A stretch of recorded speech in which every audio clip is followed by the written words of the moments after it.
Well, hello, Dota 2 fans, lane partners, countrymen. Lend me your views. I am Danavis. Joining me as always is The.Spectre. It is Wednesday night, which makes it Dota is Hard in-house night. If you would like to play with us, please join the Dota is Hard chat channel and ask an admin, an officer rather, to be added to the guild.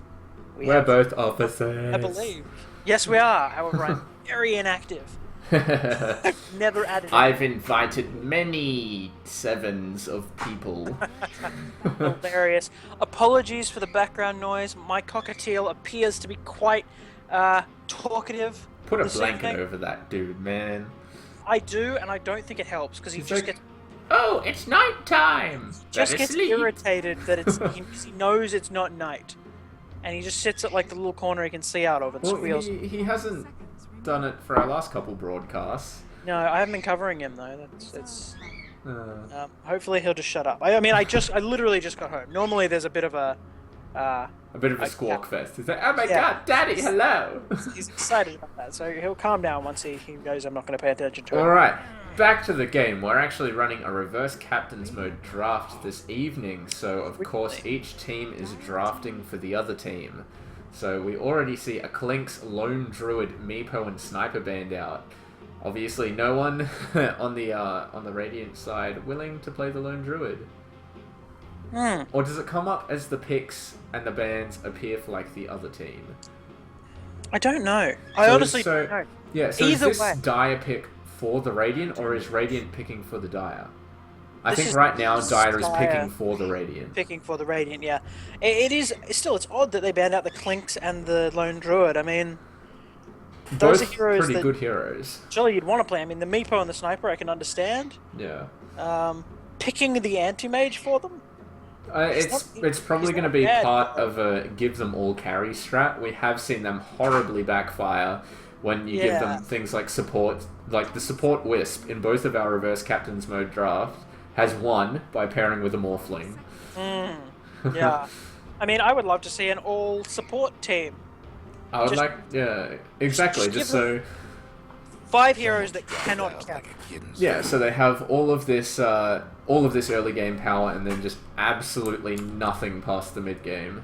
Yeah, it will just drop off. I mean, I'm talking things like Wisp. I mean, Wisp without a carry to hold on to. Yeah. Is useless. I mean, he's just useless. Exactly. You put like a CM who can't do anything like at all. Just becomes a feeding target. Yeah, pretty much. You put in maybe a Witch Doctor. Yeah. Who again needs to be able to combo, and without that, just can't do it. I think I'm a big fan of the no stuns lineup. So you can load them up with slows if you want, just like no reliable stuns. Now, are we playing with any rules here? It should be 1 agility, 1 intelligence, 1 strength, and 1 range. So they were said before, but I'm not sure if everyone caught onto it. I'll just make, it doesn't look like anyone said anything in chat. I'm sure it will be alright. Looks like we already have an intelligence and a range int. We got the range there. No range for the Dire yet. No, not quite yet. But a Chen, usually a hero that not many people can play well, but I still think even if you just gather all your creeps and right-click someone, you're doing okay. Just spam tab and Q with a few Centaurs or Ursas, and you're pretty set. Honestly, he's a perfectly fine hero without creeps. Like he's okay. You can always go the awesome pub Dagon build where you just max penitence and then get a Dagon for the awesome bonus damage. Exactly, that's all you need. But yeah, and the ultimate's pretty easy to use. Just hit R for a team-wide heal. Yeah, exactly. It's easy, and you can use the test of faith to send a hero back. Exactly. Yeah. And also banning out Batrider, which is pretty interesting. Which is like a top tier pick and ban in every competitive scene.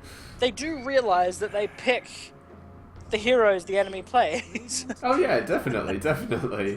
It's just, I guess, no one feels comfortable playing the Batrider. It's very strange. Or maybe someone just, oh, I'm a captain, I'm banning things out. I should ban out Batrider. Oh, crap, it's reverse. Maybe. I have made the mistake of not banning a Batrider before in a captain's mode, and it turned horrible. I always just ban Batrider first because he's the most annoying person to lane against. Just sticky napalm ruins your day. I underestimate him a lot. Yeah. 5 stacks up, he can start going aggressive on you and his right clicks hurt. Just a bit of Firefly damage on top and he can easily dive a T1 at like, level 3 and be able to get the kill. It's pretty nasty. But yeah, I do always underestimate him. Indeed. So, gonna see some more bans out from the Radiant side. So far, they seem to be banning out quite a couple of micro heroes there as well as a Clinks. I'd really like to see one of the teams pick Broodmother for the other team. Why? Brood's a top tier hero. Yeah, man. Top tier. It's so good. So good. We see a Spectre picked up. So, going quite carry heavy, but I can see... I'm not quite sure about the Beastmaster pick. Beastmaster's a pretty straightforward hero to play, and he does have a BKB piercing ultimate. Yeah, great utility with the Hawk. And the axe is a mixed damage as well, so you can even take down Ancients with it. Yeah, all good. So, it's the lineups aren't looking, terrible. I'm not cringing at anything yet. It's not horrifying. I suppose that's only because we are sitting here going, okay, yeah, well, give them a couple of supports and it'll be fine. Yeah, and of course, no supports will be forthcoming. I love how the pick and ban screw up for reverse captains as well, the way it highlights the screen. Just horrible. Yeah, because right now it's saying that it's Radiant's pick and has Spectre highlighted. Yeah. That's okay. I didn't even notice that, but yeah, it is. Let's see. Look, there's the Wisp. The Wisp is picked up. That could be Why would you pick that? It's a brilliant hero. It's probably because lower level players have no clue how to play it. But and they just get really out of position, and because Wisp only has 0 armor, he has less armor than Doom. Less armor. Doom. Seriously, blink an anti-mage in behind the enemy team, tether to him, stun, yeah. Wisp flies in, with his even if he doesn't attach first, because the blink may be a little bit long and break the tether. Yeah. But if you tether after the blink, then all he has to do is he zips in, gets the whole thing, and he, anti-mage gets overcharged. And it gives their team even more mobility. At the moment, we've got a Chen send back, anti-mage blink, the Wisp being able to tether to creeps and allied heroes to zoom away, or even, tether to another hero to help them move away faster as well. Think about the combo here. Say you've got, your Wisp teleports a hero to safety. Yeah. Doesn't escape TP away. Wisp goes, oh well, I'm gonna die when I go back. Yeah. Chen flicks him a send back. As soon as he pops back, he just gets sent back. And the problem I see with the Dire team at the moment is it actually has a bit of synergy. Bloodseeker goes around for a gank with the help of Beastmaster possibly. Suddenly, Spectre Haunt, Zeus Ultimate, you've got a lot of global damage there, and a couple of good ganking heroes. Yeah, they're surprisingly good lineups on both sides. But Zeus does have piss poor attack range, as well as having a horrible attack animation. I'm gonna go cover this bird, he's pissing me off. I think the most interesting thing to see will be how they lane these heroes. Because at the moment, either the Zeus or the Beastmaster could go mid. On the Radiant side, it's quite a bit open. We have seen the likes of Mushi run anti-mage mid for a while, but I think even something like a Venomancer could really dominate that mid lane against a Zeus. Or even a Beastmaster if you give them enough free farm. Venomancer... All of those things. Venomancer, not often seen as a carry in pro games, but he definitely can. That's how he used to be played pretty much every game. You would just max his passive in Gale, and take points in stats, and basically never level up the Plague Wards. I have seen you play Carrymancer. It is good. It's dangerous. It's really good if you can get a solo lane, and you can attack them early on. because the amount of harass damage that you can put out, if they don't have any reliable lockdowns or large nukes, you can just play havoc with the lane with enough regen. Yeah, it can be very interesting It'll to be lane against. Yeah, it'll be interesting to see if another carry is picked up for the Radiant, or if they're just going to go for another support. Well, they picked up a Phantom Assassin for the Dire team there. It's going to be very dangerous for them if it goes late with 3 agility carries. Bloodseeker more of a ganking semi-carry, but still can transition with enough early farm. I mean, yeah, against heroes like there's the a lot Wisp of and nasty Venomancer. synergy here as well. Yeah, exactly. I mean, you slap down a Rupture on someone and then you can't flee from the PA. Yeah, PA blinks on you. Just jumps on you and all you gotta do is sit there and take it. Yeah, exactly. Or, I mean, if you use Rupture and then Beastmaster ultis you and you get pushed back, yeah, does it deal Rupture damage? It would have to. He would have to ult the thing next to the person that got ruptured, because only the units around get pushed back. The unit that's Can't it be targeted cast gets on the locked ground? down. No, the ultimate is targetable. Unit target. All right, Yeah. but yeah, if you so you could target a unit next to the person that was ruptured, and the push would deal damage. Yes. Interesting little bit of synergy. Yeah, as well as picking up the Bloodseeker against the Anti-Mage that was already picked for them, because the Bloodseeker can just rupture the Anti-Mage, and he has to either blink to safety and TP like into trees and take a lot of damage, or the Bloodseeker can silence him first and then rupture him so he can't move, and then you get, you know, the Spectre ultimate, Zeus ultimate, Phantom Assassin blinks in on you. It can be pretty scary.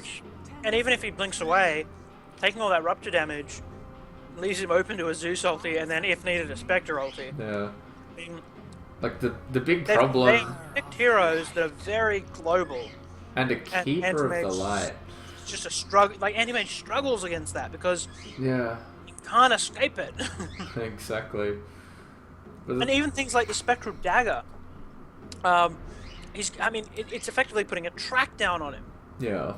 Blinks away, and you know where he's gone. As well as Bloodseeker's Thirst. If he's under the HP threshold, he's not going to be able to juke out with trees. The only thing is you don't really have any stuns apart from the Beastmaster ult and the mini stun coming out from Zeus's bolt. Yeah, that's true. The stuns aren't there. And I think that's what they've built for, without sort of thinking it completely through. Yeah, exactly. And it's quite interesting because the Radiant have a monstrous early game lineup, where the Dire are very late game focused. So if they manage to push their advantage early on, I think they'll be able to take it out. Yeah, the AM isn't going to be able to keep up with the Spectre and the PA. Exactly. So we'll go over into the game. We are playing DotA is Hard, the first game of the night, reverse captain's mode. On the Anti-Mage we have Blaze Reaper. On the Wisp we have HDY. On the Chen we have Cheese Lover. And we have Anuxi on the Venomancer with the with the final player being Sable on the Keeper of the Light. Okay, and over on the Dire side, we have Vivi playing that Phantom Assassin, Shockz playing the Spectre, not the Spectre, that is you, but a Spectre.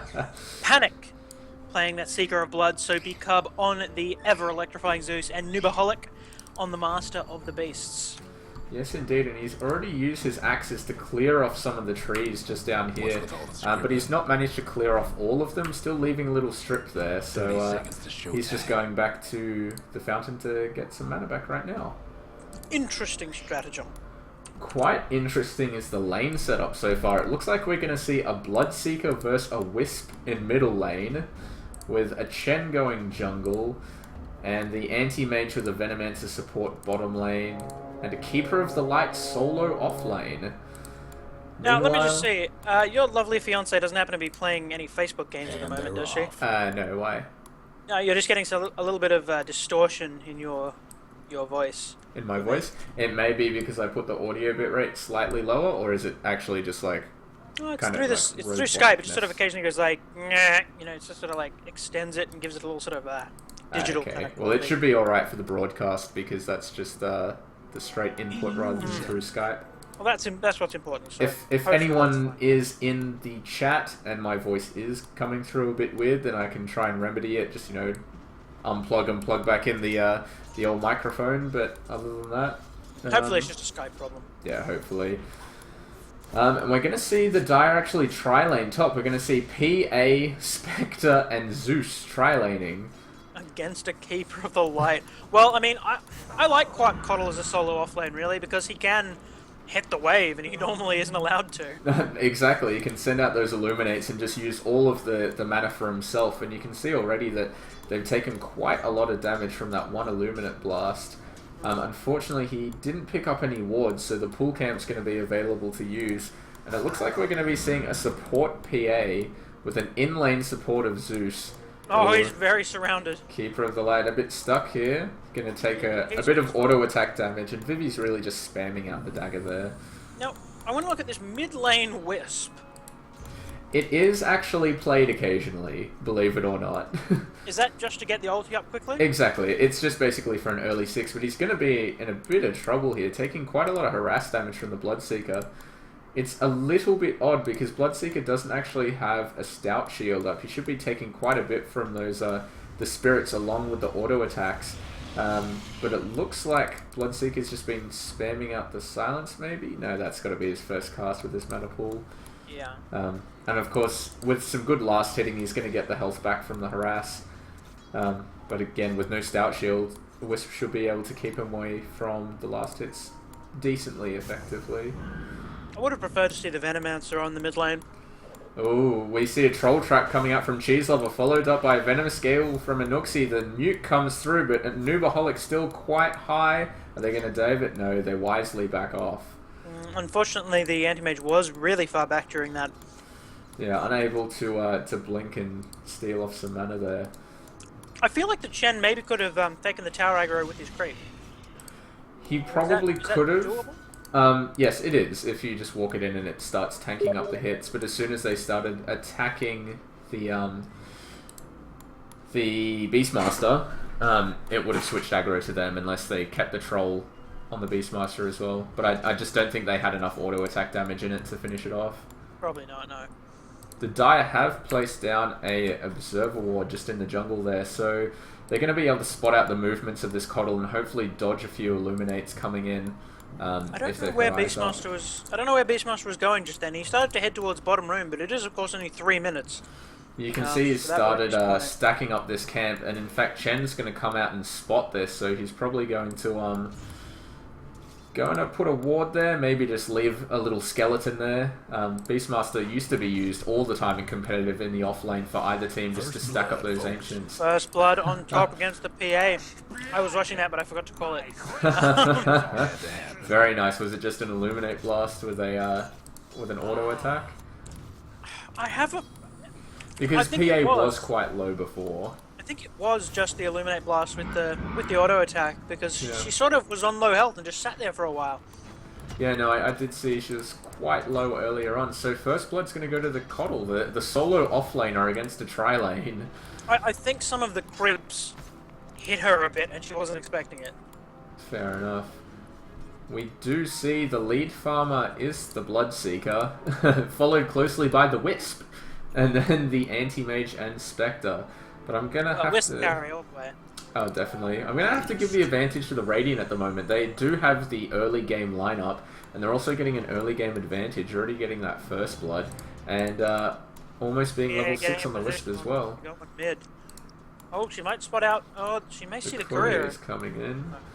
Oh, and Bloodseeker's coming in, but he's taken a lot of damage from those spirits. The silence is put down. Wisp really should make some use of this. Oh, PA blinks in and gets a crit? No, just... it's the rupture damage.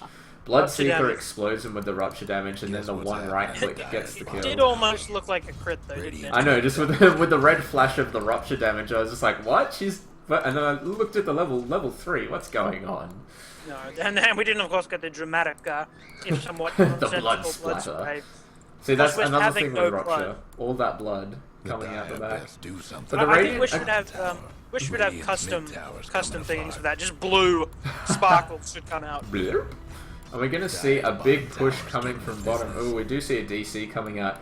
But the Radiant are using their early game advantage, having that jungle Chen already sitting at 1.2k gold, not buying up a buckler yet, which would be very useful for early game. Especially for these pushers, they should be able to push through to T2, and if no support comes in, they can put quite a bit of damage on it. But really kind of extending their early game, well, not extending, but kind of asserting their early game lead.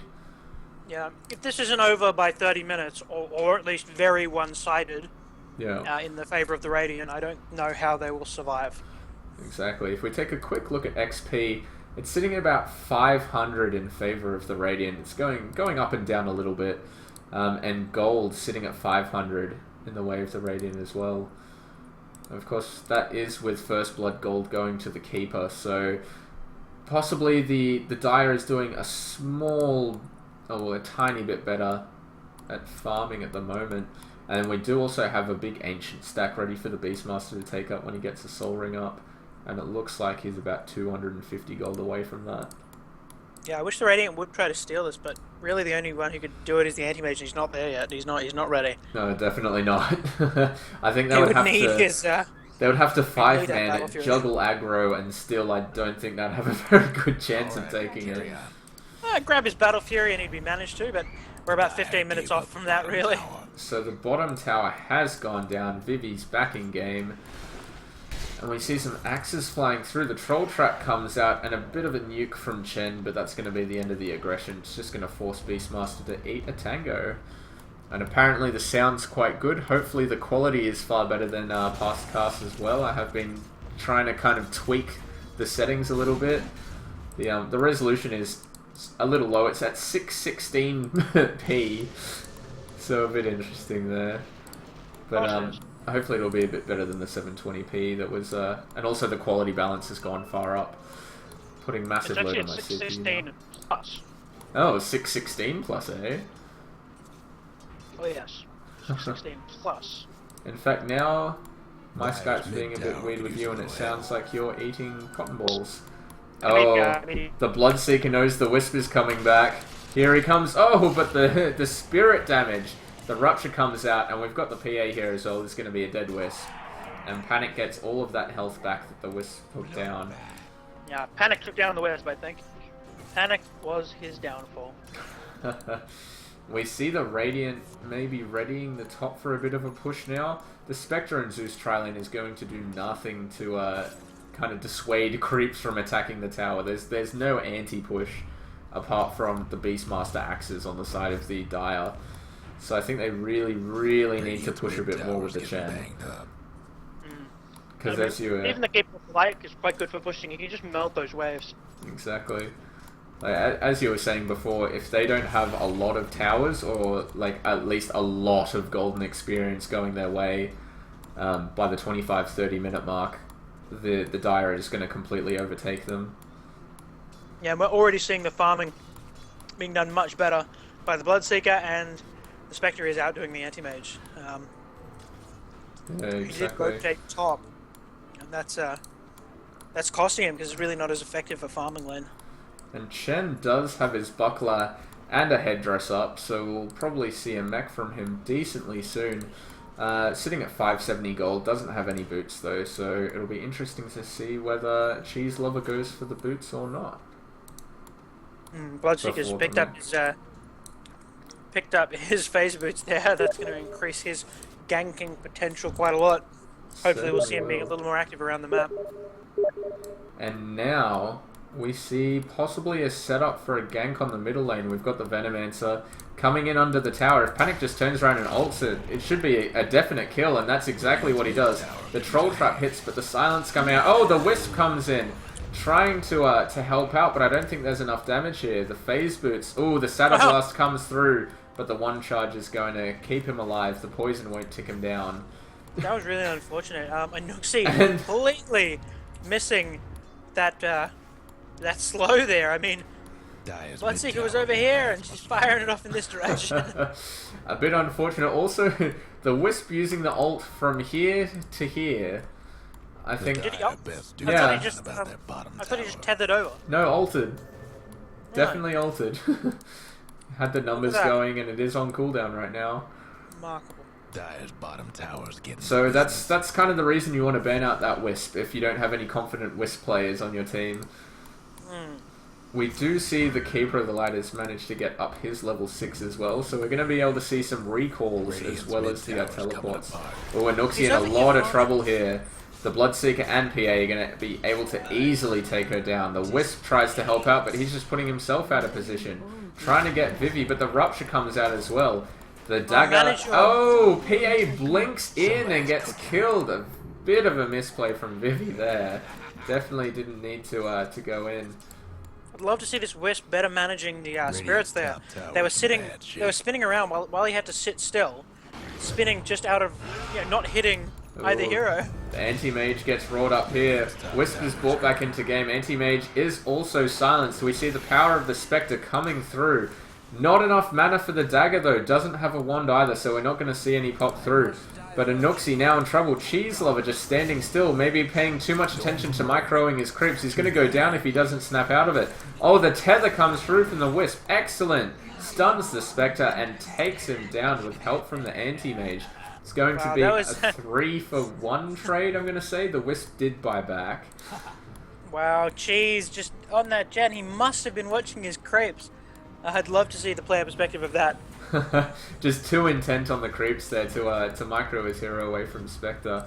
But we do also see a mechanism pick up from the Chen. Still no boots, but has the mech. And we're going to see them try and transfer into a push. I wonder if the team was just screaming at him, Chen, your hero! Chen! Chen! What? Oh god! Oh, big crits coming out from Vivi on the Ursa creep.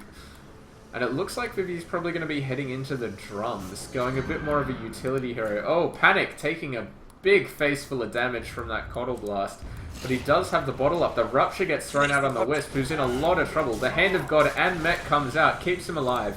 An excellent slow from Anuxi comes through, but she's not level 6 yet. The Blinding Light as well. This is going to be the death of Vivi. The Spirits take her down. Oh, the Roar on the Wisp under the tower. The Axe is just not enough to take him down. The offensive Urn Charge used, but the Illuminate's not going to hit through, so the Beastmaster's is going to live. Cheese Lover wisely taking the aggro off that Keeper, and we see them surviving. Beastmaster. Bloodseeker is alive and could probably chase, but it doesn't look like he's confident going into these heroes. Yeah, and Chen did send back the Wisp mid-fight as well. Yeah, some excellent play there. If that Wisp had taken one tower hit, he would have... Ooh, Wisp uses Relocate to come top. Not quite sure what he was planning to achieve there, because of course he is just going to be sent back in another 3 seconds. Yeah, I'm not really feeling the Wisp ults this game. I'm not thinking that HCY is the most comfortable playing Wisp. Yeah, I think he really needs to pair up with this Anti-Mage. Sort of an interesting choice with the phase boots as well. Yeah, definitely Mana Boots is something you want to get on Wisp, because if you do tether to a hero, not only do they get the initial Mana Boots burst, but the also you gain the tether mana back as well because of the mana that Wisp himself gets back. So you end up with 2.5 times the mana, because tether does actually increase what you get by 1.5. Well, what do you know? There you go. So at the moment we see some good wards up from the Radiant, a lot of vision in middle at the moment, and Anuxi does have a few more to place down. Meanwhile, the Dire have very good view of the top lane here, obviously expecting a push on that tower any minute, and they really want to spot out that Keeper Blast, although that ward is about to run out, only 30 seconds left. Vivi, very low on damage at the moment, eats an offensive Urn Charge. We're going to see some TPs in. Anuxi and Wisp are going to the side. The Chen's here as well. Oh, Wisp, why are you all by your lonesome? Oh, but the mech and Hand of God comes out, saves Anuxi for now, but the Spectre comes in. Anti-Mage is going to be able to get this kill, but he needs to help Anuxi. No, he body blocks her. Reaper getting a bit aggressive there, still has the ultimate to throw out. A couple more hits, he should be able to get it. Gonna blink forward, no, doesn't go for the kill. Although Keeper of the Light does, he's got balls of steel and he wants to blast his foes. Vivi very low as well. His Blaze gonna come through. You can see Shockz there. No mana. And oh, the Phantom Assassin. Warriors. Necro Warriors get the kill. I gotta Oh, say, the Rupture Blood gets is- thrown out on the Anti-Mage. He keeps on running. Wisp tethers to him. There's an Urn Charge. Oh, but the Zeus ultimate takes him down. Noobaholic in a bad spot now. No, manages to run away. No, the nuke from Chen takes him down. The Wisp Spirit's getting very attentive to the Bloodseeker there, but not going to be able to take him down in time. Dyer's mid tower could use a little help. There's a lot of miscommunication there earlier. I think Anuxi sort of abandoned the Wisp, who was trying to relocate her in to get the kill on the PA, and that did cost Wisp its life. And Anuxi to die down the bottom as well, so... Yep, Chen's going to sort grab of a Troll Warlord creeper, and it looks like they're going to pressure them the middle. No, they're going to back off, and it looks like they're going to try and take this top tower now.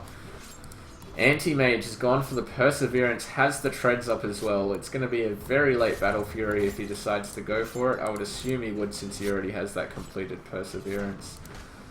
We see the Radiant side just setting up for this tower kill, already killing off the creep camp by pulling it into the neutrals and taking it down with the Keeper of the Light Blast.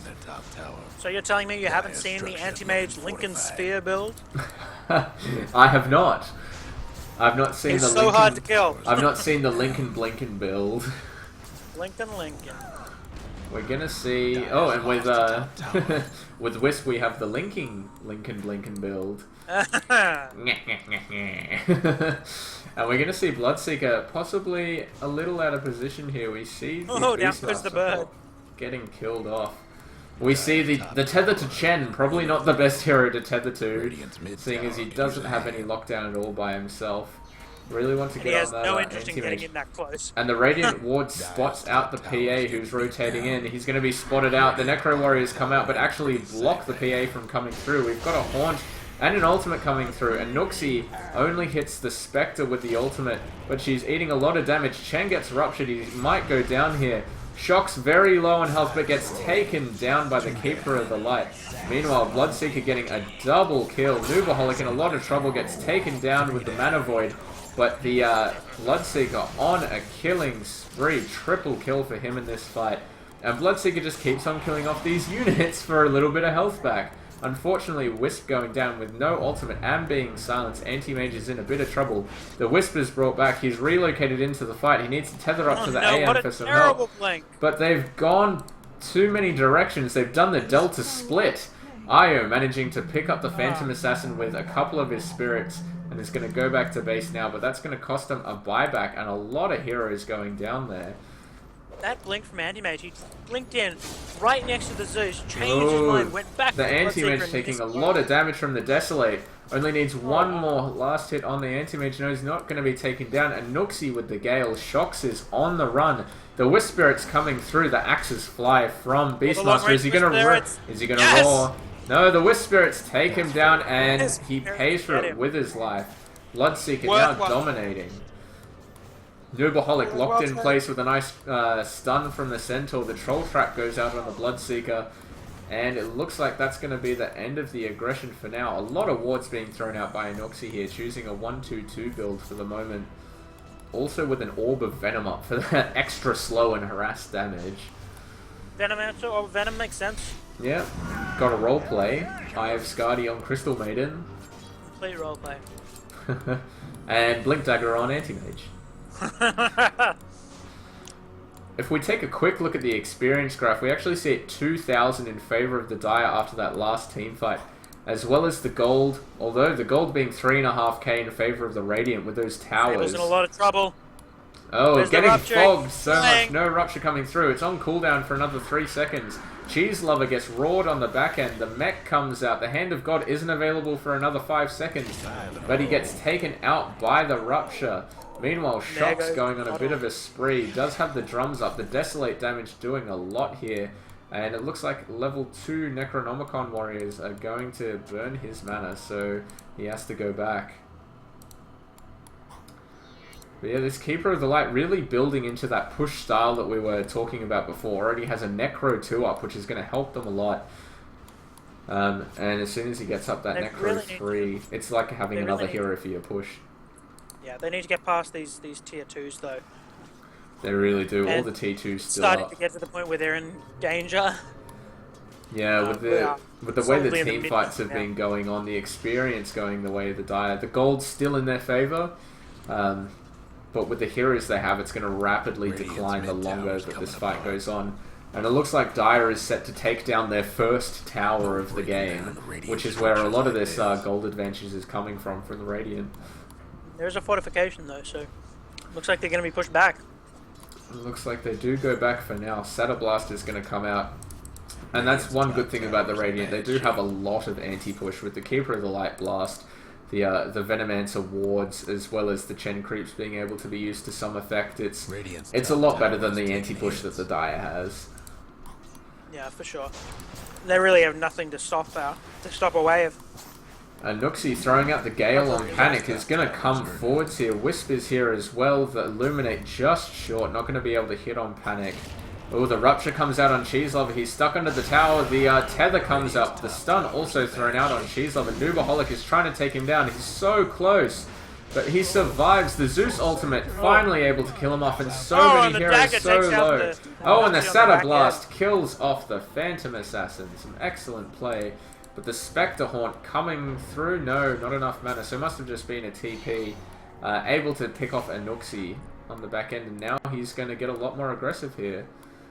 One thing I do want to comment on is that a Sacred Relic is actually being picked up by the Bloodseeker, so we might see some Radiance action coming through here, which is actually going to help his team a lot. Usually I'm not a big fan of the Radiance build, but there are so many squishy heroes on the Radiant. Like they are all squishy heroes.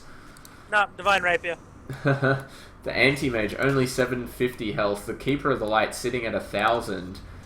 Chen at 850, Venomancer at 750, and the Wisp at 1100. We're seeing the Wisp is actually the strongest, being a strength hero. And also with an Urn and Belt of Giant Strength, but that Radiance is going to do a lot of harm to the enemy team, and I don't think there's going to be much of a way to counter it in those team fights. Well, now we have Invisi-Wisp. So picked up the invisibility rune there. Very dangerous hero. He's capable of going in, just ganking. It looks like No one Anti-Mage can tell has where it picked is. up his Battle It's Fury, so it's about a 20-21 minute Battle Fury coming out, so not the best for him. It's the not best, but it's horrible. not terrible. It's not horrible. It's I'm happy with myself if I can get it at 18. yeah, definitely. And actually killing off the Hawk with the cleave, unbeknownst to him. Oh, the PA just comes in and hits a big crit on the Keeper of the Light, judging from the blood splatter. And the Necro Warrior is still alive here for him, and the Radiance has been picked up. We're going to see the Radiance burn here coming out on the Wisp, who tethers away. Is he going to go in? It doesn't look like it. Yeah, weak choice, I think. Weak choice. Of course, the Radiance is also great in team fights, because if there are any kind of low health creeps and it kills them off, you actually get the Bloodbath health regen from that. And great for pushing as well, gives him a bit of push, bit of anti-push. Exactly, so pretty good pickup from Bloodseeker. Yeah, it's a good idea. I mean, obviously a Divine Rapier would have been better, but... Oh, Panic is going to go on this Wisp here. Already throws out the Silence. Not going to throw out the ultimate. Not available for another 5 seconds. I'd really like to see the Dire abusing their globals more. Just maybe using the Spectre Haunt, using the Zeus ultimate when they see a lone support with that Haunt. Or maybe even setting something up with the Bloodseeker and then getting some help through the Bloodseeker. We see a Rupture thrown out on Keeper of the Light. Throws out a mech charge from Chen, and it's going to keep him away as well as the Blinding Light, so we're going to see some mischance coming up from that.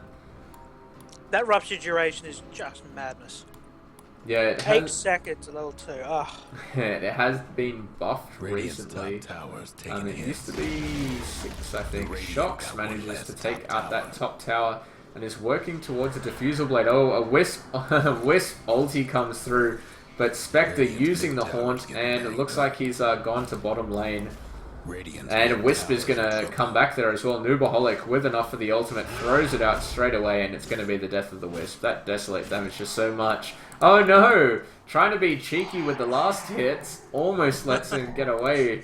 Shockz missing out there. The Beastmaster does take it. Yeah, that was just greedy. Shock's trying to take that last hit. farming that Wisp like he's a creep. And we even see Panic in the enemy jungle right now, just farming it up. Oh, there's even a stack here, so that's no good for the Radiant. The experience graph now heavily in the favor of the Die. They're hitting on 8k experience, as well as now dipping down for the first time in their favor at 1,000 gold. So I've got to say, with the team compositions the way they are, it's pretty much done and dusted for the Radiant. Look at that, before the Hand of God can even come out, the massive crit. And they're just going to go straight onto the Chen from here. You can see that Radiant's been doing so much. The Venomancer ult does come out, but the Zeus ultimate gets thrown out. There's no ultimate from Shockz, but he is down here anyway. He's going after the Chen. He's going to get it with 2 auto attacks. Takes him down, moves onto the Wisp. Panic is here as well. The Radiance burn, as well as the health degen is going to be too much. They also take down the creeps. And really, I gotta say this game is over. A 4-0 trade. And it looks like the FF comes out. I think it was supposed to be the GG, and there we have it. The good game is called after 25 minutes, knowing that they don't have a chance anymore. Yeah, that's the end of that. They didn't push soon enough. I mean, they tried, but there was just not enough push. Yeah, there wasn't enough coming out from the Chen with the Keeper of the Light coming through. So the good games are going to come out. So, of course, with the good game being called, the Radiant should DC. Going from broke. How about that? And we're going to see them DC out now. Someone's having technical difficulties. Radiant bottom tower. And we're going to see them have a little bit of fun at the end. Of course. Anuxi and Reaper, the only ones left to go out. Radiant's bottom tower. Blaze having a bit of a whinge at the end there, but what do you expect? It's random draft. Radiant lost one of them. Hopefully it's not actually. It's AtoD, not random draft. Not random draft. Sorry, reverse captains. I'm assuming he was referring to the team composition, not the players. Hopefully. Of course, we know, of course, that Anuxi is a spectacular player. The dire one. Maybe not in terms of skill, but definitely in terms of attitude. She got them balls. Honorary balls. So many testicles. And that is going to be the GG screen. We'll see the stats come up shortly. It was, 25 to 15 in favor of the Die, and the way it was drafted, if they got past, as we said, the 25-minute mark with an advantage, they were just going to steamroll, and that's exactly what they did.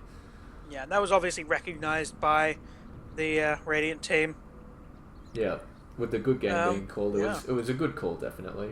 So that's going to be the end of Game 1. Stay tuned, we are going to bring you some more games for Dota is Hard.